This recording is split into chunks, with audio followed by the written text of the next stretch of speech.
Ahora sí que sigue Ceci. Ahora sigo yo. Sí, Ahora sigo yo. ahí cambia. Sí.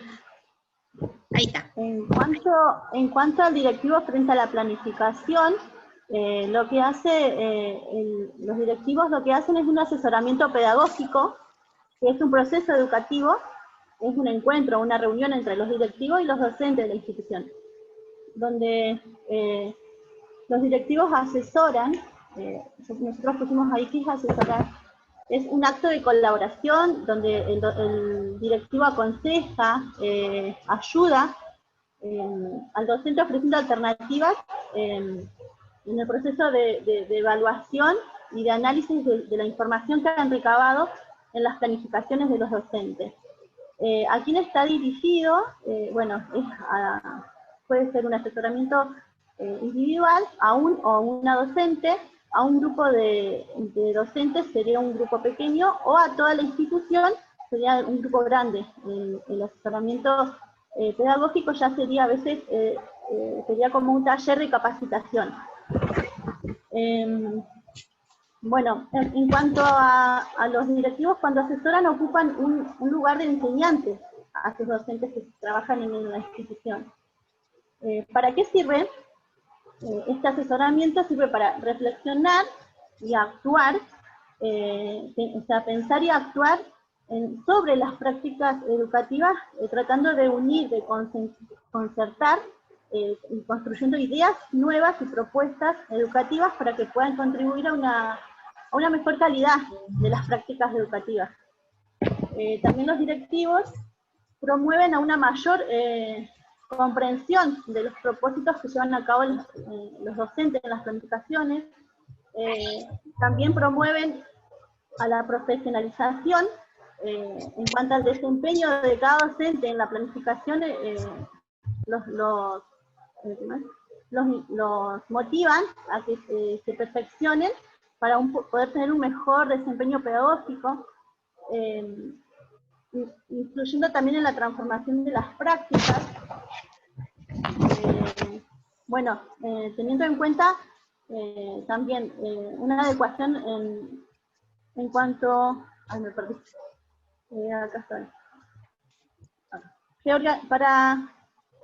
Se organizan 4 procesos en un asesoramiento pedagógico. El de orientar a las actividades de los docentes, instruir en las actividades de los docentes. Segundo, se capacita a los docentes, se hacen jornadas de capacitación. Se hace un asesoramiento de estrategias técnicas y curriculares, y también de pedagogías concretas. A los docentes se sugieren y se organizan con medios nuevos.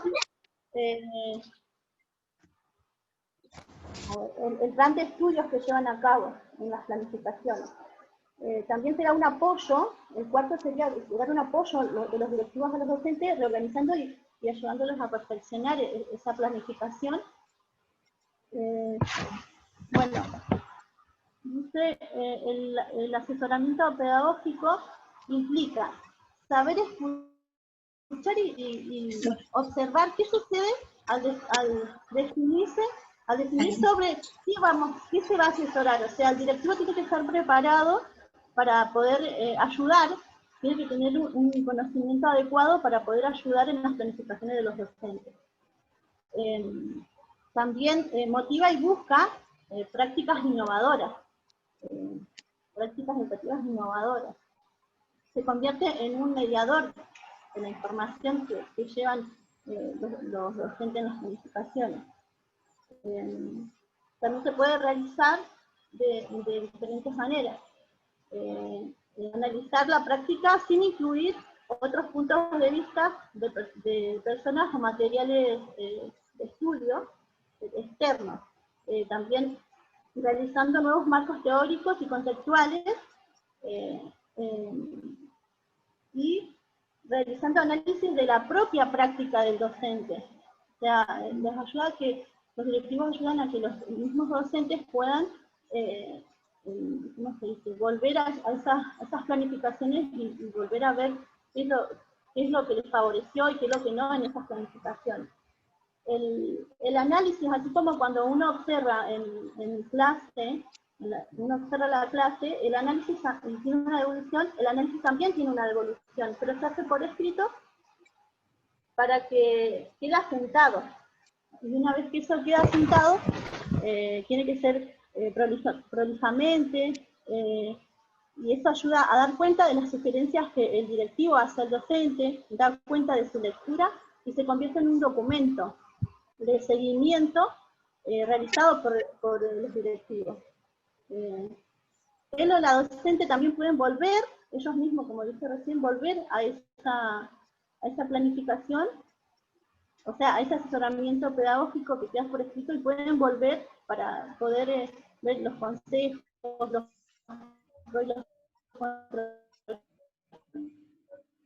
contenidos, y se constituye en un proceso de intercambio. Si a lo reformular su respuesta, la conducción, o sea, al ir a ese asesoramiento, a eso que queda escrito, para tener elementos para evaluar.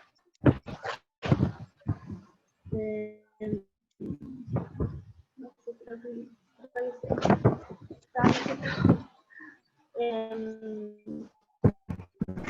también se da los asesoramientos pedagógicos, que pueden ser más estrictos y otros no. Algunos que acompañan y otros. Se escucha re mal. Y creo que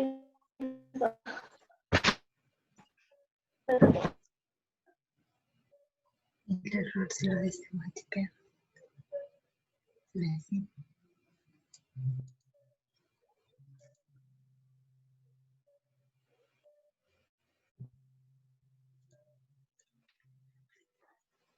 ¿Se cortó, profe? No sé qué pasó. No sé, no se escuchó la última parte. Sí, No debe sé ser cómo que le tiene fue al muy mal resto. internet. Sí. Sí. Bueno, a ver, chicas, para usted, para el grupo que acaba de exponer, como para todos, 2 o 3 cuestiones que son sumamente importantes. Cuando uno prepara una exposición, lo que tiene que tratar, y se supone que ustedes lo han leído y recontraleído para poder hacer el PowerPoint, lo que hay que tratar es de no leer también en la exposición, es decir, referirse a aquellas cuestiones las que ustedes se apropiaron y expresarlas en la exposición. Y después tratar, dentro de lo posible, y esto va para los grupos que faltan, de cronometrarse. En la facultad nos hacen cronometrar cuando uno va a presentar una ponencia, uno la tiene que practicar frente a un espejo porque no podés usar más de 10 minutos. Bueno, ustedes sabían que el texto que ustedes tenían que llevar adelante era entre 4 personas. Entonces, medianamente tienen que habituarse a ejercer esta práctica, ver cómo hacen para cronometrarse y que no se monopolice la palabra en solo en una o dos de ustedes, ¿sí? Yo les sugerimos con Gachi que vuelvan sobre ese PowerPoint y trabajen sobre esos aspectos que les dijimos que no estaban presentes, porque me parece que son importantes. Aquellas interpretaciones a las que hace referencia la autora cuando habla de las interpretaciones que hacen a la educación globalizadora, y tienen que recuperar y rever esta diferencia sustancial que hay entre una unidad didáctica y un proyecto.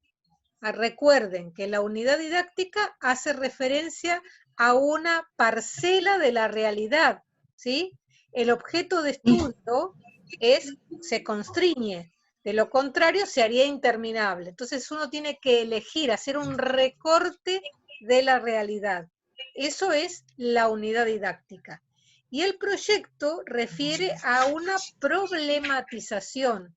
Esas son las diferencias fundamentales entre una propuesta metodológica y la otra. Y como bien dijo María de los Ángeles, uno puede estar trabajando en función de una unidad didáctica y esa unidad didáctica tener dentro de ella un proyecto, porque refiere a una problematización que emerge en el devenir de esa unidad didáctica.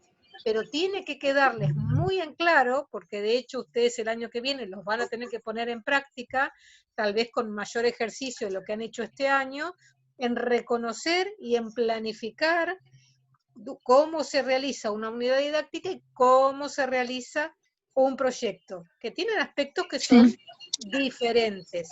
Y otro que me olvidé, es diferente, que hace a la diferencia entre la unidad didáctica y el proyecto, es que el proyecto conlleva en sí mismo la elaboración de un producto, ¿sí? La unidad didáctica no. Sí, que es un producto final. Sí, Exacto. el producto final que se expone. Sí. Entonces, lo que yo les voy a pedir es, tómense como propuesta, llévense el volver sobre el Power, revisar aquellas cosas que yo les hemos marcado para después socializarlo a las compañeras, ¿sí? Entonces ustedes me avisan cuando lo tienen listo, que han podido revisarlo, y yo recién ahí lo subo a la plataforma. Porque la idea es, ¿por qué uno les pide que hagan un PowerPoint? Porque se supone que acá estamos en una comunidad de aprendizaje. Entonces, ese PowerPoint oficia de mediador, ¿sí?, entre la lectura que tal vez quizás las chicas todavía no hicieron y que ustedes ya hicieron y dan cuenta de esa lectura. Entonces, cuando las chicas se aproximan a la lectura, ya tienen el PowerPoint. Es una ayuda, es un andamiaje, ¿sí? Es como una guía, un soporte. Exactamente. Entonces, por eso uno insiste, que no solo van a exponer para escucharlas, porque en el devenir del año y desde la virtualidad, algunas las hemos escuchado más que otras y estamos imposibilitados si esto es lo que nos ofrece la virtualidad, no tenemos otra forma de llegar a ustedes. Entonces, la idea es no solo poder conocerlas individualmente, porque hemos tenido la posibilidad de acercarnos a ustedes por las sucesivas entregas de borradores e informes, esa también es otra parte, pero bueno, una parte importante también es las exposiciones orales, y recuerden que por esto insistimos en los PowerPoint, porque son un andamiaje de las lecturas, ¿sí? Que ustedes les proponen a sus compañeras. Entonces, por eso les pedimos, lo vuelven a rever aquellas cuestiones que hay que hilar un poquito más fino y me lo envían. Y con respecto, Lu, al que ustedes presentaron en el primer momento, fíjense que también tienen errores de ortografía. Hay un punto y no inicia con mayúscula. Ya han tenido la oportunidad de ver cómo lo exhaustivas que somos en las correcciones. Bueno, también lo hacemos en los PowerPoint. Entonces, miren con detalle esos aspectos y yo los subo a la plataforma. ¿Sí? Bien. Bueno, profe. Bien ahí. Vamos, Aldana, vamos, que ya van a ser las 9 de la noche. ¿Puedo meter un bocadito? Sí, dale, Gachi. Mientras, bueno, por ahí, tanto la unidad didáctica como el proyecto, las dos son propuestas didácticas, pero se organizan de diferente manera.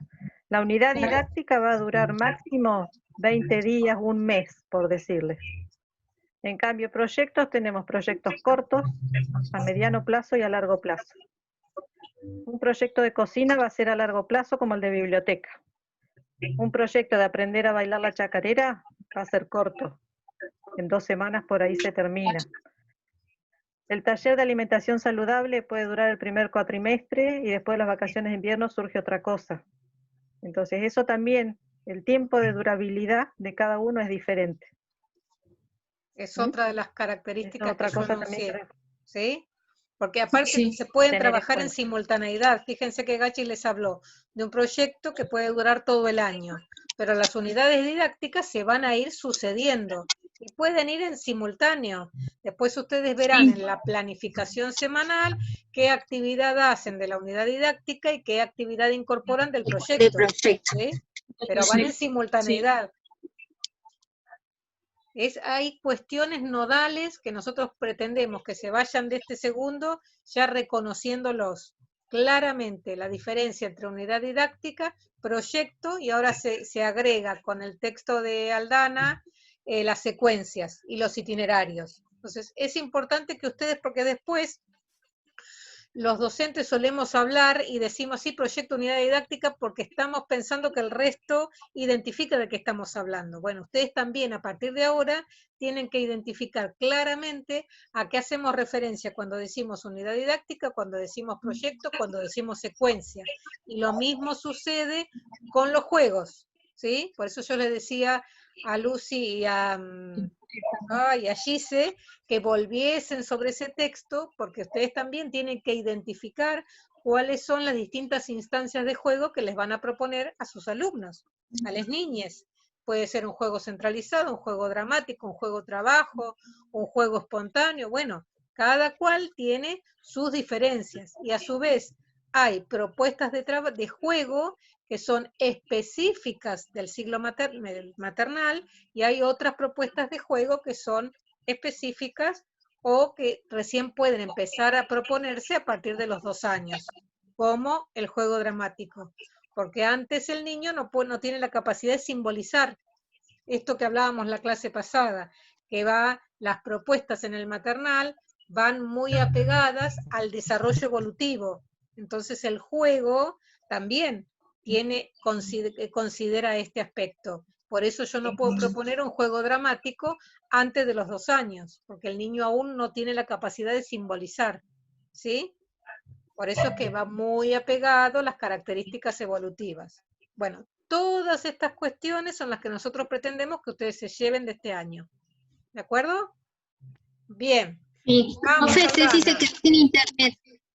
Me dijo que le avise. Ceci se le cortó el internet. Ah, sí, y sí, seguro. Bueno, vamos. Usted tiene que poner el PowerPoint, profe. Vos podés, si querés. Si no, lo pongo yo. Porque No, yo no puedo porque estoy conectada del celu. Bueno, dale.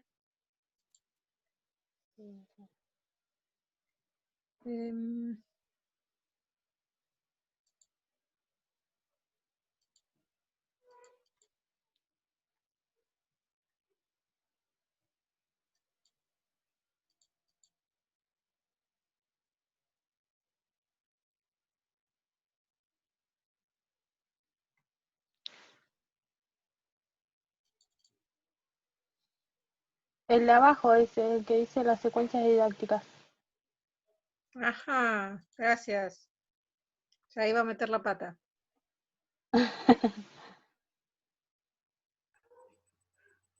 Y se abrió el que no tenía que abrirse. Ahí está.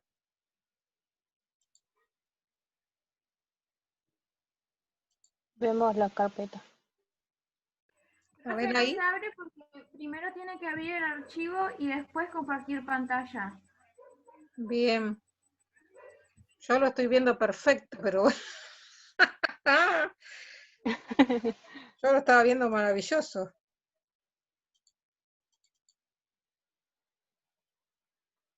¿Ahí lo están viendo? Ahí está.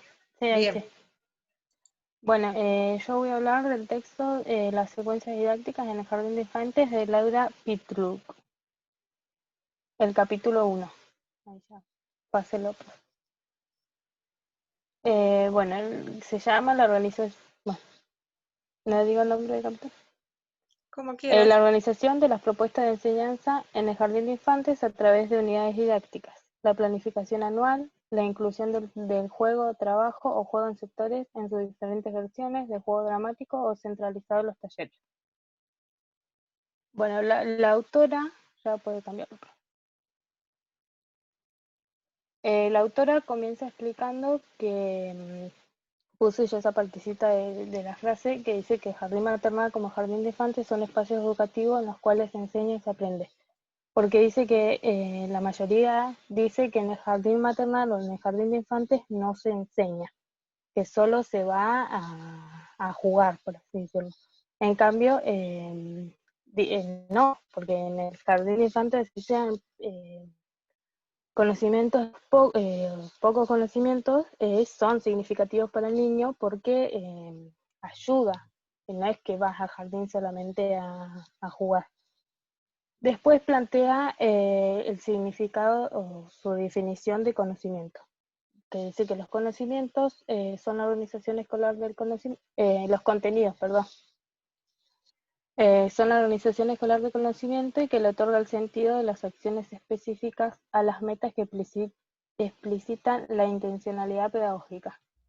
Además, estos responden a aquello que es válido en cada sociedad y lo que considera pertinente de los principios de la enseñanza. Ahora sí, siga. Luego dice, da la definición del nivel inicial como un espacio de enseñanza y de transmisión de determinados y seleccionados aspectos de la cultura, desde una mirada transformadora, flexible, significativa, y da ejemplos sobre cómo hacer ese nivel inicial. Primero dice que al incluir el aprendizaje por descubrimiento y la exploración en movimiento, al detenernos a mirar a los niños, abrazarlos, a prestarle atención a cada niño, contenerlos, no ver lo que cada uno necesita. También al seleccionar propuestas portadoras de sentido para los niños, que sea disfrutable, desafiante, que los motive a hacerlo, no hacer algo muy simple. Después dice, plantea las ideas que alejan a los ideales educativos. Por ejemplo, la falta de organización de los espacios, los tiempos y los materiales. O sea, uno cuando va a hacer una actividad tiene que ver sus espacios, qué tiempo tiene, qué materiales tiene para realizar esta actividad. Después también decía la falta de acciones indebidas, por ejemplo, ordenar el armario, cuando el armario lo podés ordenar en otros momentos. En los momentos de clase o de actividad tiene que estar la docente mirando a sus alumnos y no ponerse a hacer otra actividad que lo puede realizar en otro momento. Después da ejemplos de lo que se expresa en lo cotidiano. Por ejemplo, dice el festejo de la madre, que en vez de que sea el festejo de la madre, sea el Día de la Familia, porque hay niños que no tienen una madre en su casa, entonces antes se realizan dibujos, se realizan regalitos o cosas así que es para la madre en ese día. Y hay niños que no, y por ejemplo ahí en el texto dice un ejemplo que el niño le dice a la docente, se lo doy a usted, señor, como, bueno, tenía quien dárselo. Entonces ese aspecto cambiarlo. En vez del Día de la Madre poner, ahora en los jardines es el Día de la Familia, ya no es más el Día de la Madre, por suerte. Bueno, ahora cambiélo, por favor.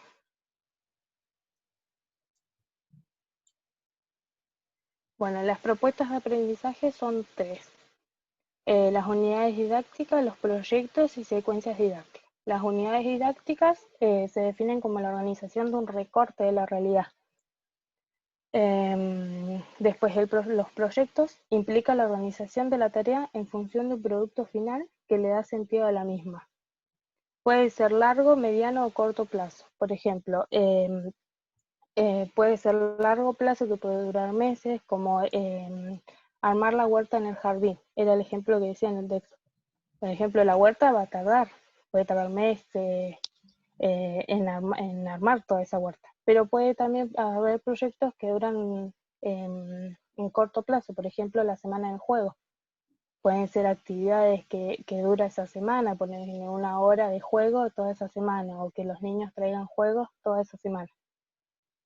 De esta hay una sola diferencia, que es como dije, que las unidades didácticas tienen un recorte de la realidad, como el ejemplo que daba justamente el texto, que dice que la unidad didáctica es la biblioteca del jardín, el espacio que está, hay una biblioteca en el jardín, y el proyecto es armar esa biblioteca en la sala. Esa es la diferencia y el ejemplo que daba ahí en el texto. Y después están las secuencias didácticas, que son secuencias didácticas, secuencias de actividades o itinerarios, que implica articulación coherente de diferentes propuestas de actividades en función de determinados contenidos, que son apartes de las unidades y de los proyectos. Tienen que ser diferentes a esto. Yo busqué un ejemplo que puede ser del tema de la biblioteca, ser del tema del libro, ver de qué trata cada libro, si tiene dibujos, si no tiene dibujos, etc. Y para la función de estas, tiene que haber un cronograma o agenda semanal que organice la distribución. Tiene que haber un cierto equilibrio entre las tres. Por ejemplo, en estos ejemplos que di yo, los libros, es más o menos el equilibrio que arma. Y tiene que haber entre las actividades, tiene que haber con una consigna específica, no puede ser que sea cualquier cosa y no esté bien organizado. Ahora sí, la cambio por favor.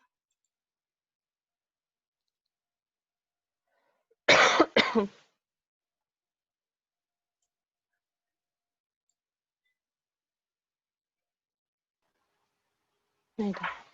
Después ella planteaba que una de las principales dicotomías que hay en la actualidad es que los chicos, la gran pregunta, ¿los chicos van a aprender o a jugar?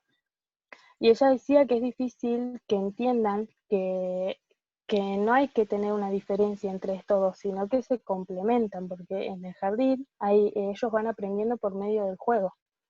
Por medio del juego vos les podés ir enseñando los colores, los números y así. No es que no es que se separan, sino que en el jardín se van complementando. Y hay distintos juegos, el juego de trabajo, el juego dramático y juego centralizado. En el juego de trabajo existen dos tipos.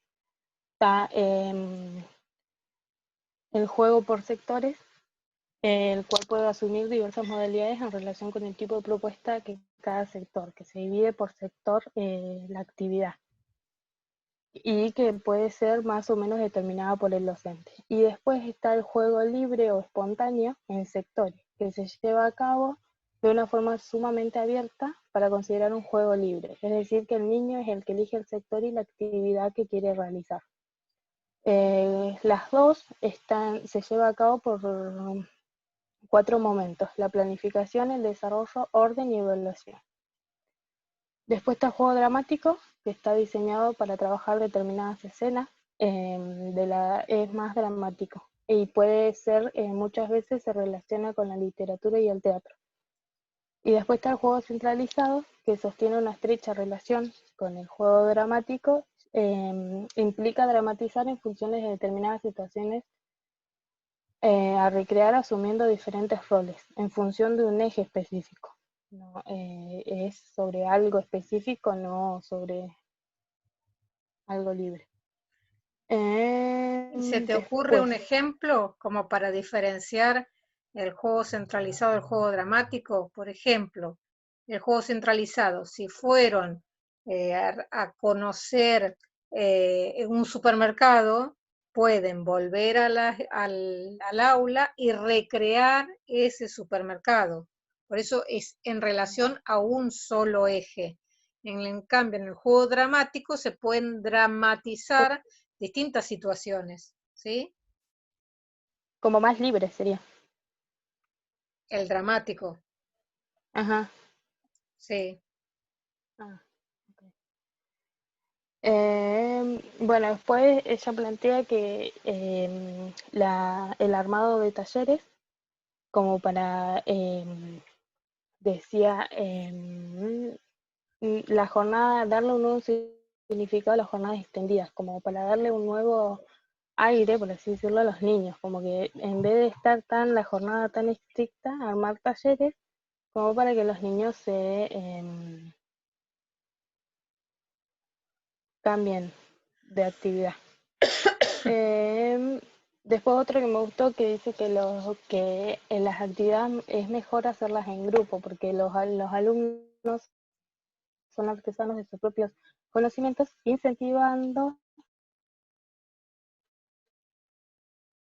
incentivados por la trama grupal propio conocimiento.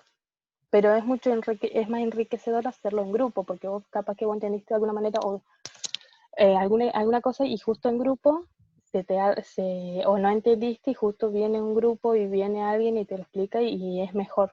En grupo es lo que ella decía, que es mucho mejor trabajar en grupo.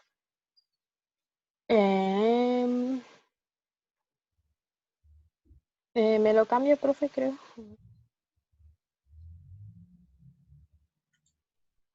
Después puse esta frase también de ella, que dice que los docentes de nivel inicial crean escenarios en la sala para llevar adelante una serie de prescripciones curriculares vinculadas a la edad de sus alumnos en el contexto cultural y social que está insertada la escuela.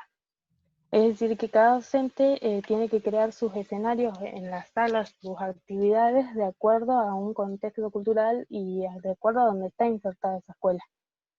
Y también dependiendo de las edades de cada alumno, porque, por ejemplo, la diferencia de jardín infante y jardín maternal, no vas a hacer las mismas actividades en el jardín infante, que son más grandes, a jardín maternal. Entonces, que los docentes de nivel inicial tienen que crear dependiendo de dónde está insertada la escuela, el jardín. Después habla de las planificaciones, que la planificación es una herramienta enriquecedora a la tarea educativa porque permite anticipar, secuenciar, reflexionar y evaluar. Es decir, que no... Y también dice que la planificación no es solamente usada por docentes, sino también por la institución, porque en la institución puede articular las tareas de las diferentes aulas, organizar el encuadre común y mantener una coherencia en el proyecto compartido. Vos con la planificación planificás lo que va a suceder. Y es más ordenado que llegaría a ser.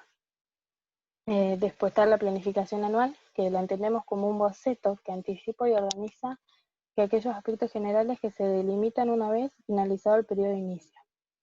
La planificación anual es lo que sucede en el año. Además decía que vos armando una planificación puede que salten o te des cuenta de los errores que puede suceder. O ir armando distintas opciones, porque vos cuando planificás, no es lo mismo llegar y pensar y decir sí, después cuando vos lo planificás y lo armás de cómo lo vas a realizar, ahí puede que surja distintos problemas. También dice que la planificación es un medio de comunicación, porque vos la planificación se la mostrás, la planteás a los directivos o a la institución. Entonces vos cuando, ese es el medio de comunicación de cómo vos vas a trabajar en el año. Además yo la relacionaba, no sé si estará bien, la planificación también está escrita como por si hay una suplente de docente, porque si viene una docente y no sabe qué vieron o qué no vieron los chicos, entonces va a la planificación y ve, esto ya lo vieron, puedo seguir viendo esto. No sé si mi presentación estaba bien. Sí, está bien. Está bien. La voy a Recuerde que relacionar la también. planificación es un documento público y no Claro. debiera no ser algo tedioso de nuestra propia tarea. ¿Sí? La planificación es un boceto, de algún modo uno se anticipa a lo que va a suceder y a su vez debe ser flexible, porque puede que nos salgan las cosas tal y cual lo previmos o no. Es lo mismo cuando uno va a hacer un viaje o se va a ir de vacaciones. Claro. Uno dice, bueno, ¿en qué momento me puedo ir de vacaciones? ¿Cuándo me dan las vacaciones? Bueno, del 1 de enero al 15, bien, pero yo no es que llegue el 1 de enero y me voy. No, antes tengo que revisar y saber si me voy a ir en auto, si me voy a ir en colectivo, si tengo que cargar nafta, si tengo que sacar los pasajes, con anticipación de ida y de vuelta. Tengo que ver a dónde voy a ir, si me voy a ir a un camping o voy a ir a la casa de una amiga. ¿Sí? Si hubiera un camping, tengo que llamar y preguntar si tienen lugar para recibirme. Bueno, la planificación es igual.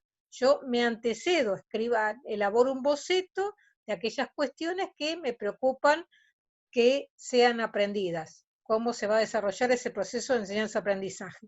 Me anticipo, pero a su vez es flexible. Puede que ocurra aquello que yo planifiqué o no, y que surjan emergentes. Y a partir de allí tal vez yo piense en un proyecto que no lo tenía pensado. Por eso y dice acá que la planificación ustedes reconocen que hay, o saben, que hay distintos tipos de planificaciones, ¿sí? Tenemos la anual, la mensual, la semanal. La anual es aquella que hacemos en el inicio del año, ¿sí? Y esbozamos todos aquellos contenidos que nos parecen que nosotros deben ser enseñados. Y se planifican finalizado el periodo de inicio. ¿Por qué? Porque finalizado el periodo de inicio tenemos un conocimiento un poco más exhaustivo del grupo que tenemos a cargo, ¿sí? Entonces, durante ese periodo de inicio es el momento en el que nosotros tuvimos la posibilidad de indagar sus intereses, sus necesidades, su experiencia previa, ¿sí? Para poder pensar, bueno, ¿qué es lo que vamos a enseñar? Y se va a volver a cortar. Dios. Igual, me falta una diapositiva nomás. Ahí está. Bueno, y puse la última frase con la que cierra la autora el texto, que dice que la escuela puede ser ese lugar donde la búsqueda de la verdad vaya adelante de las competencias sin sentido que nos alejan de lo importante. Buscar y encontrar los mejores modos de enseñar, significativa y respetuosamente a nuestros alumnos, y crear espacios donde se puede generar encuentros democráticos aceptando la diversidad y la pluralidad. Es decir, que la escuela sea abierta y que el alumno se sienta, o por lo que entendí yo, que se sienta cómodo y pueda opinar sobre lo que vaya pasando, no en todo, sino de última en el aula. Además, aceptar